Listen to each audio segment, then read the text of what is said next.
લોકસભા ચૂંટણી પહેલા ભાજપમાં ભરતી મેળો ચાલી રહ્યો છે ત્યારે વોર્ડ નંબર 16ના કોંગ્રેસના નેતાઓ અને કાર્યકરો ભાજપમાં જોડાયા હતા।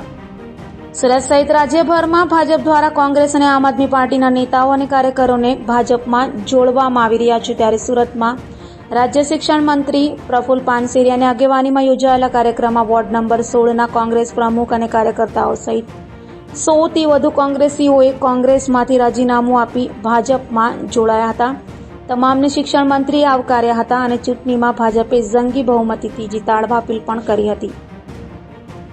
મોદી સાહેબની વિચારધારાના વિકાસની વિચારધારાને લોકો સ્વીકારી રહ્યા છે ત્યારે વોર્ડ નંબર 3, 16, 17 બધા જ વિસ્તારના કાર્યકર્તાઓ જે કોંગ્રેસ આ તમામ લોકો યુવાનો નરેન્દ્રભાઈની વિચારધારા સાથે જોડાવા માટે આજે જ્યારે ભારતીય જનતા પાર્ટીમાં સપોર્ટ કરી રહ્યા છે એમને હું હૃદયપૂર્વક આવકારું છું।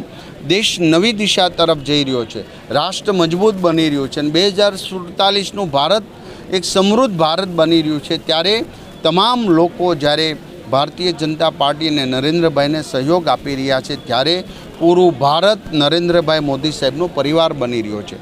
અહીં રાગ દ્વેષ વગેરે પર રહી માત્ર રાજનીતિ અને વિકાસની રાજનીતિ કરી રહ્યા છે ત્યારે જ્ઞાતિવાદ, જાતિવાદ, પ્રાંતવાદ અને ભાષાવાદ આ બધાને દૂર કરીને રાષ્ટ્રવાદને જ્યારે આ યુવાનો સ્વીકારી રહ્યા છે ત્યારે હું એમને વંદન કરું છું, એમને આવકારું છું। અસ્તુ।